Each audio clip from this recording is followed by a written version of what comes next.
Juriscast, o seu podcast jurídico.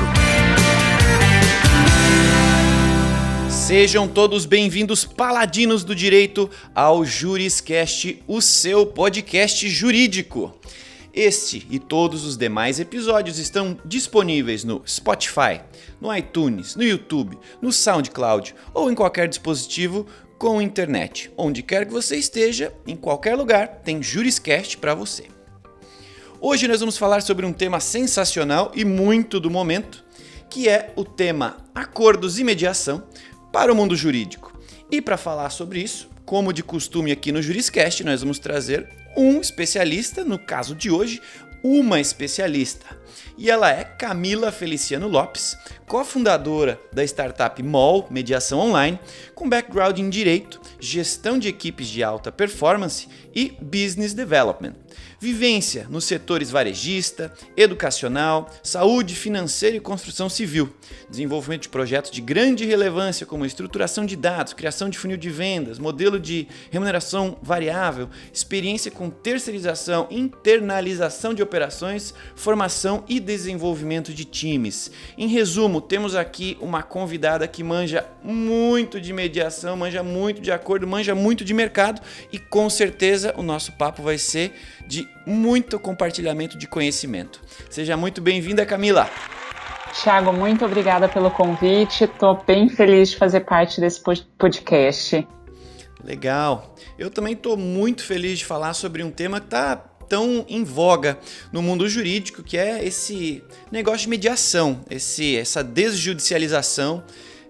O Brasil, como a gente sabe, é um dos países que tem um volume de processos e um hábito de judicialização, se não o maior, um dos maiores do mundo, né? E a nossa audiência ela é composta por advogados, ou seja, pessoas que estão diretamente envolvidas nesse movimento de judicialização ou desjudicialização. Então, considerando essa tendência histórica da relação do Brasil, do brasileiro, dos nossos mais de 1 milhão de advogados com essa realidade judicial, digamos assim, que tal a gente começar a nossa conversa, então, contextualizando a nossa audiência que não necessariamente entende e conhece o que é mediação, o que é arbitragem, o que são acordos, quais os limites e onde começa um e termina outro. Você pode conceituar esses 3 termos para a gente? Sim. Eu acho que tem um ponto que é legal falar antes, Thiago, que é o brasileiro, ele não é litigante. A gente tem uma enxurrada de processos e o Brasil tem um sistema judiciário lotado de processos, mas não porque o brasileiro gosta de litigar. O brasileiro, por essência, é um povo amigável e um povo que constrói relacionamentos de uma maneira muito fácil. Mas quando a gente olha o total de processos na justiça, e atualmente são 78 milhões, né, que é o último número do Justiça em Números, do Conselho Nacional de Justiça, a gente fala, puxa, mas por quê? E esse porquê está muito mais relacionado à qualidade dos nossos serviços e ao como a estrutura jurídica foi criada no Brasil do que por uma cultura de povo. Então, quando a gente fala que a gente tem uma justiça muitas vezes gratuita, uma justiça que muitas vezes se beneficia da ineficiência e a gente tem serviços de saque e de atendimento ao consumidor tão ineficientes, o volume do judiciário passa a ser só uma consequência e não um reflexo da nossa cultura. E aí, falando de cultura e falando de como a gente acha que nós vamos resolver esse problemaço dos 78 milhões de processos, com a utilização dos métodos alternativos de solução de conflitos. Então, é um termo que em inglês nasceu como ADR, que é o Alternative Dispute Resolution, que aí nos anos 90 acabou se transformando em ODR, que é o Online Dispute Resolution, que é onde a gente está inserido na MOL, que nada mais é que falar, olha, existe a justiça tradicional, a justiça pública, e existem os métodos alternativos de solução de conflitos, que antigamente a gente só falava offline e agora a gente está falando de online. Dentre esses métodos, os mais conhecidos são a arbitragem, a mediação e a negociação. A arbitragem, ela é muito um reflexo do que é o sistema de um juiz com as partes, de uma tá certa e outra tá errada. Mas no caso da arbitragem, quem faz esse papel de juiz é um árbitro. E aí tem algumas regrinhas que são, o árbitro pode ser escolhido pelas partes, a outra precisa aceitar, que é um pouco diferente do judiciário, mas na essência, no final você tem uma sentença favorável para um lado ou para o outro, e a arbitragem no Brasil acabou sendo um método mais elitizado, porque os custos que envolvem um processo de arbitragem no Brasil são bem elevados.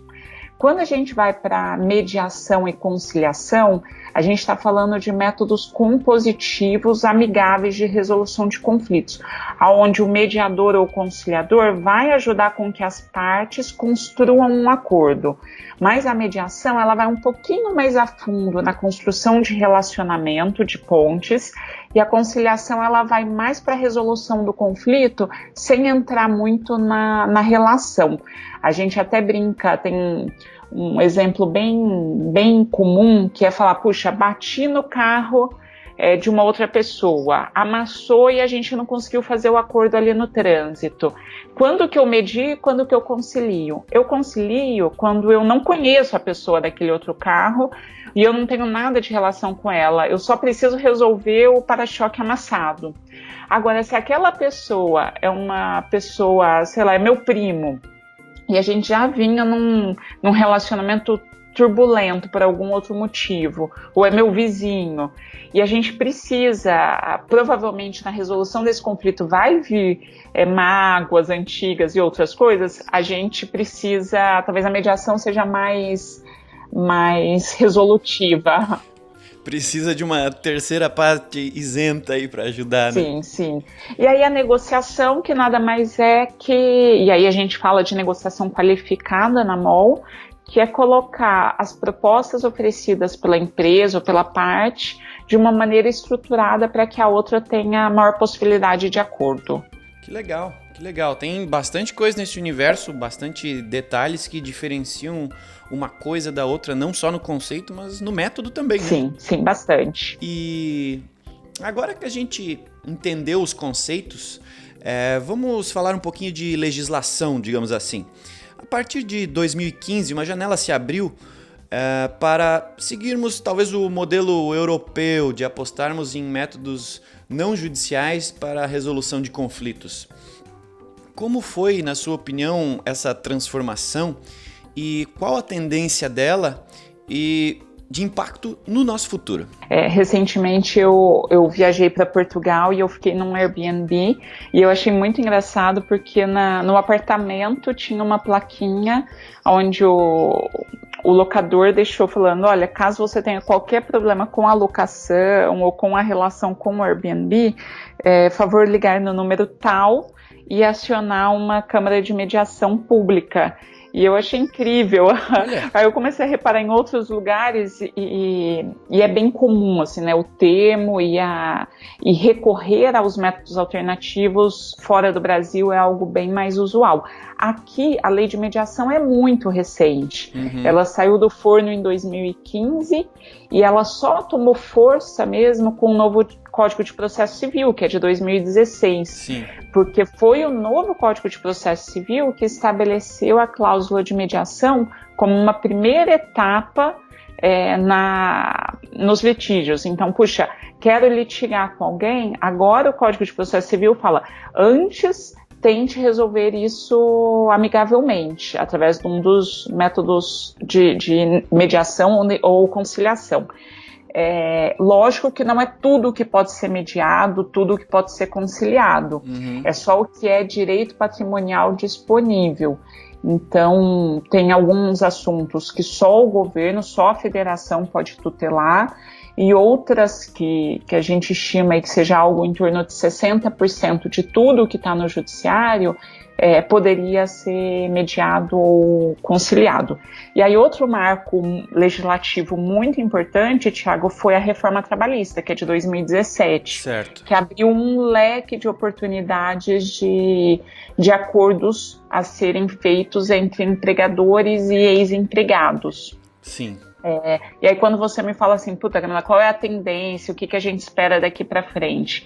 Tem uma cláusula que a gente fala que é a cláusula escalonável, que é o que, quando o brasileiro começar a utilizar, eu acho que aí vai mudar esse cenário caótico nosso, que é colocar em todos os contratos, seja com fornecedores, com prestadores de serviço, com empregados, em todos os contratos, uma cláusula que fala, caso você tenha qualquer problema, em primeira instância, tente resolver isso via mediação. Não conseguindo, vá para a arbitragem. Não conseguido, utilize o foro ou a vara da cidade tal, que é a justiça pública.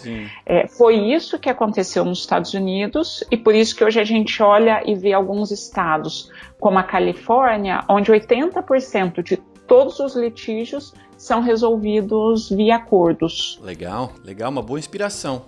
E você que tem vivido nesse mundo, né, com a MOL, imagino que você respira isso tudo todos os dias.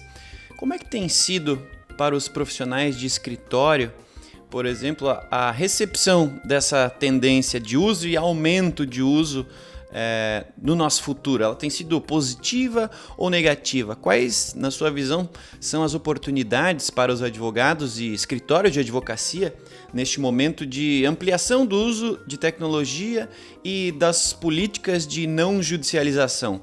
Existe algum risco para eles ou tem também aí várias oportunidades de fazer dinheiro e fazer mais negócios para advogados autônomos e escritórios? Então, acho que tem uma realidade acontecendo que é essa vinda das legal techs, ou como algumas pessoas falam, law techs, que é uma transformação da nossa profissão, né? A gente estudava direito pensando muito em como eu levo um processo da melhor forma, seja postergando, em algumas situações, né, que é a estratégia, seja negociando, contestando.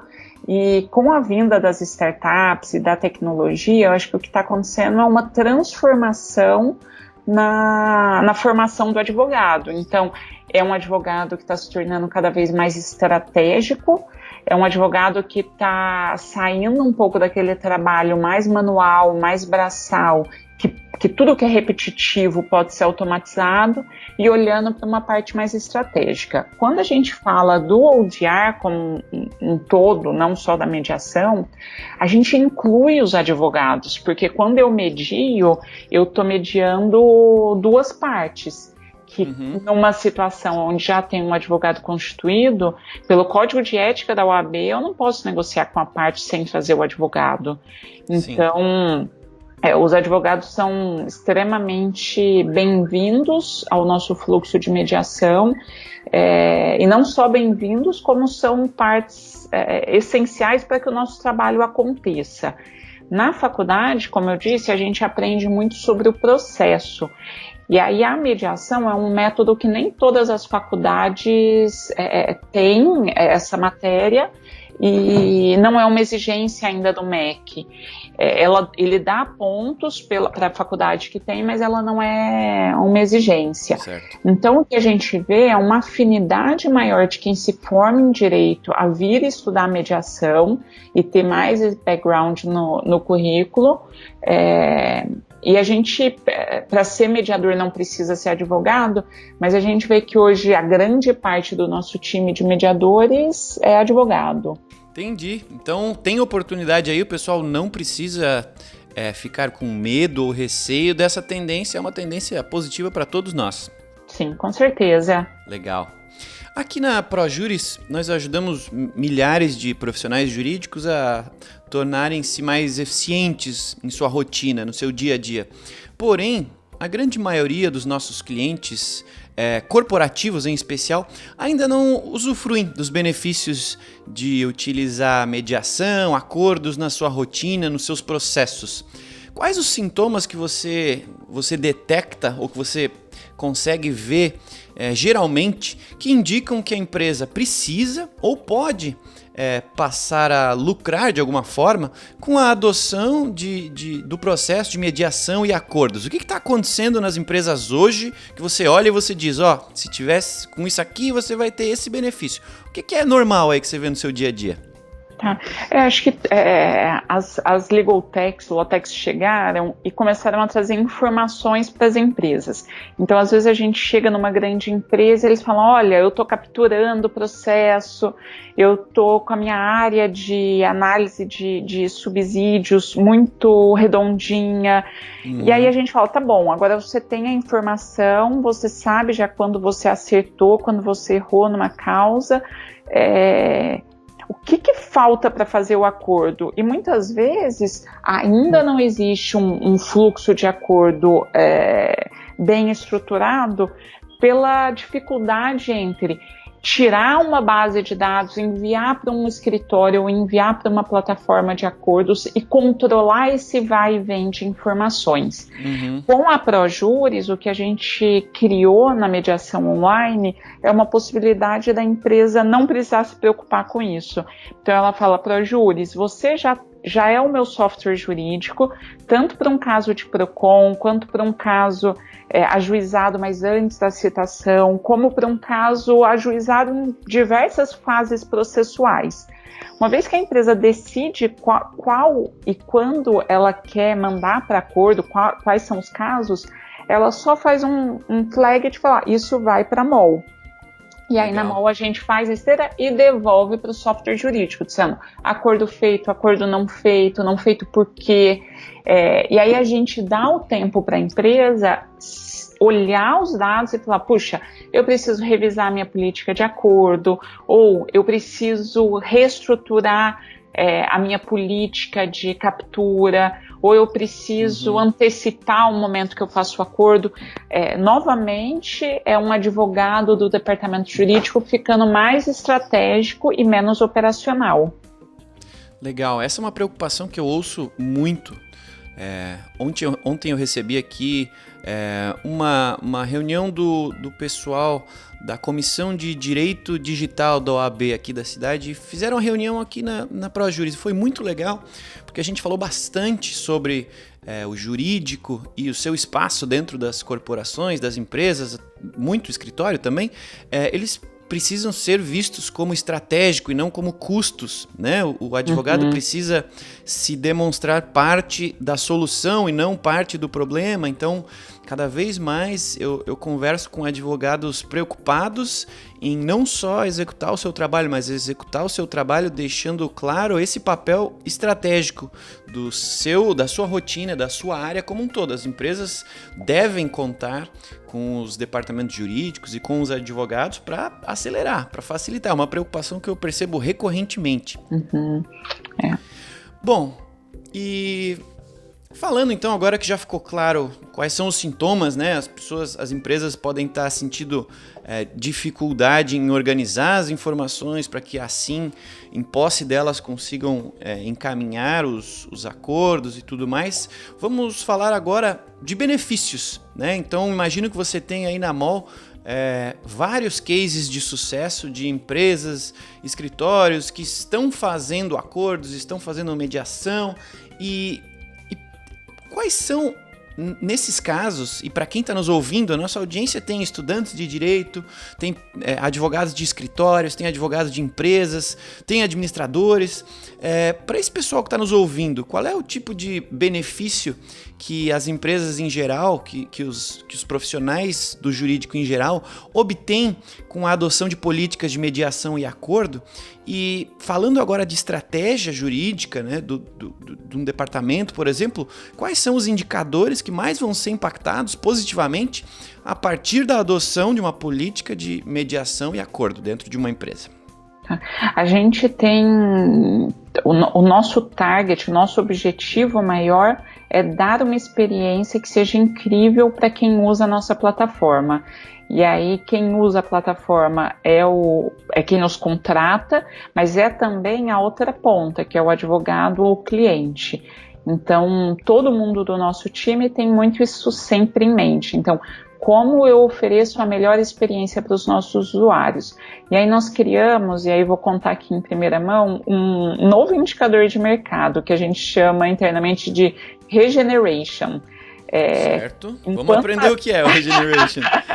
Enquanto as empresas se preocupam às vezes muito com, puxa, tô no ranking de empresa mais reclamada, nossa, eu tô no ranking do Procon, eu tô no ranking de tal empresa na mall, o que a gente quer, empresas, departamentos jurídicos, venha mostrar o quantas vezes você se posicionou de uma maneira amigável com o teu cliente ou com o teu ex-empregado.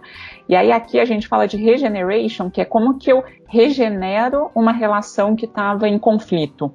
Então, o nosso maior benefício é deixar as partes satisfeitas.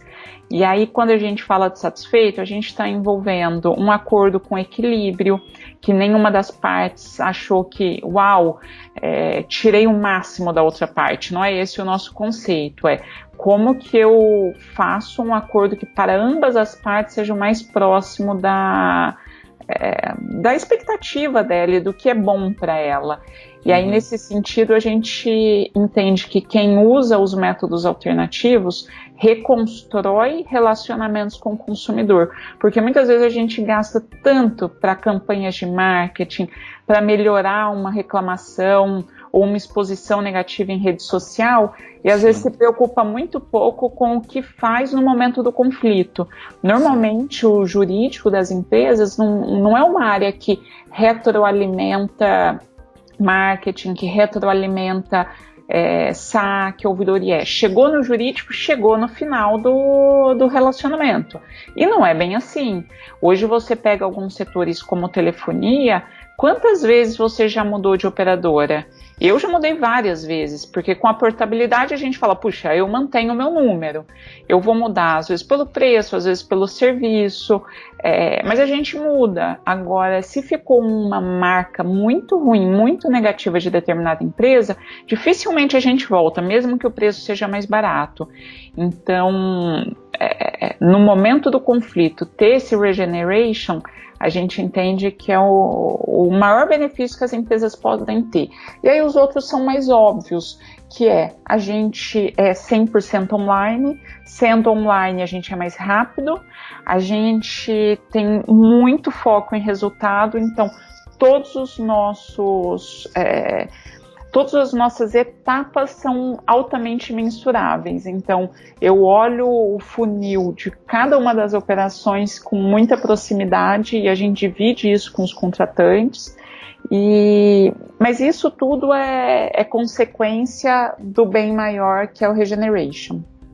Legal, então vocês estão criando um indicador, fazendo uma correlação com indicadores de marketing, com estratégias de marketing. Nós temos uma preocupação e uma estratégia chamada branding, que é comunicar uma imagem de marca, que ela passe sentimentos que de fato estão relacionados com o que a marca quer ser, como ela quer ser percebida.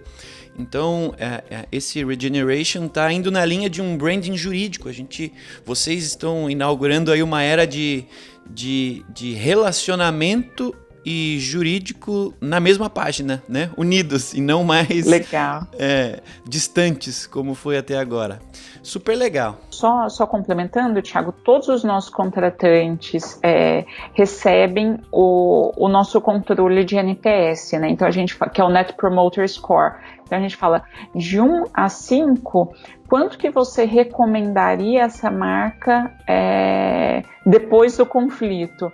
E é incrível, porque a gente mostra para eles que a imagem no final, depois de fazer um acordo, se transforma e a pessoa fala que voltaria a fazer... Hoje eu estive numa reunião com a ProJuris, por uma grande empresa de telefonia, e a gente mostrou um NPS máximo de nota 5 de todos os clientes que interagiram com a plataforma. É realmente algo que não se pensava atrás e que eu acho que é uma tendência agora do jurídico. Que legal, que boa notícia para o nosso cliente, para nós, para a Juris, para a MOL acima de tudo, e para o mercado, né? Estamos já vivendo uma nova era onde os relacionamentos importam muito. Isso é super legal. O jurídico, às vezes, poderia ser visto como uma área fria, gélida, distante, e não necessariamente precisa ser sempre assim, né? Legal.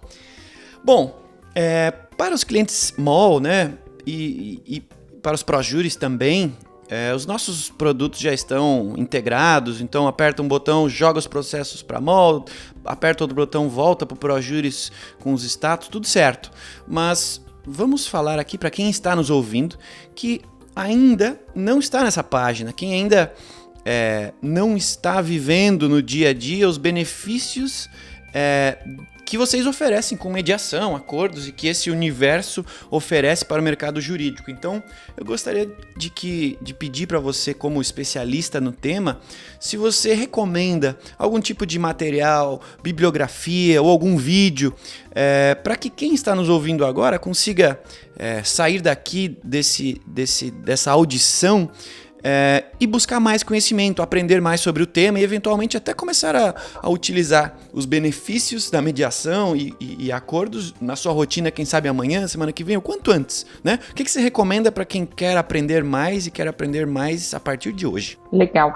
Tem uma pessoa que é ícone no nosso meio, que é o William Ury.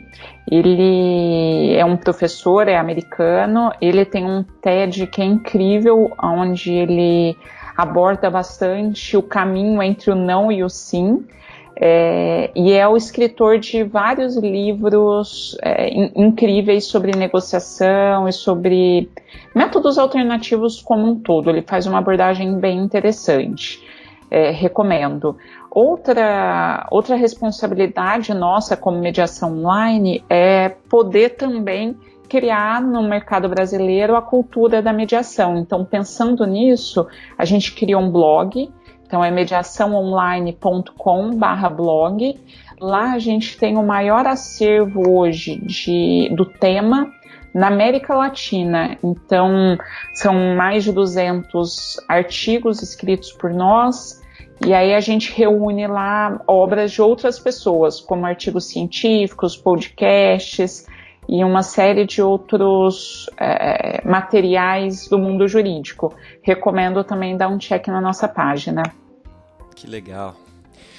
Bom, fiquei extremamente feliz de te trazer para esse papo, porque de fato é algo recente, por mais que a legislação atrelada ao tema seja de 2015, em 2017 a gente teve uma nova renovação aí da nossa realidade jurídica, então mais um incentivo e acima de tudo as startups, as legal techs, law techs, como a MOL, tem permitido que a gente, além de falar mais sobre temas que, por exemplo, na Europa já são usuais, que a gente traga isso de fato para a nossa realidade, para o uso, para o dia a dia. E você nos ajudou a entender que, além de já ser uma realidade no Brasil, já é uma realidade com um futuro ainda mais promissor e que não está deixando as relações pessoais de lado, né? O uso de resolução de conflitos não precisa ficar apenas atrelado à diminuição de perdas em litígios, né? Mas sim pode estar atrelado à manutenção de bons relacionamentos, melhoria de bons relacionamentos e também ao ganho ou à menor perda financeira, mas já não é algo mais tão mecânico, tão robótico, né? Numa época onde se fala tanto de inteligência artificial, de tecnologia para tudo, a gente está usando a tecnologia, mas não está abrindo mão da humanidade da coisa. Então, muito obrigado, gostei muito do nosso papo. Thiago, muito obrigada. Nós todos da MOL Mediação Online ficamos aí à disposição. Sempre bom poder conversar, poder contar um pouquinho do que a gente faz e tomar um cafezinho também. Um grande abraço. Ah, legal. Show de bola. Muito obrigado, então. Eu quero fazer um agradecimento mais do que especial, obviamente, para você, Camila, pelo tempo aqui com a gente, com seu conhecimento. Foi um prazer. E eu quero relembrar toda a nossa audiência aí dos paladinos do direito que o Juriscast ele está disponível no Spotify, iTunes, YouTube, SoundCloud, em qualquer lugar, na academia, no trânsito, onde você estiver com acesso à internet, digita aí no Google Juriscast que você vai conseguir ouvir um um episódio fresquinho, trazendo mais conteúdo, mais conhecimento jurídico para a sua vida. Muito obrigado a todos que nos acompanharam até o final de mais um episódio. Nos vemos no próximo episódio do Juriscast, o seu podcast jurídico. Tchau! Você ouviu o Juriscast, produção e oferecimento da ProJuris, líder no desenvolvimento de software jurídico para departamentos jurídicos de grandes empresas e escritórios de advocacia. Conheça mais em projuris.com.br.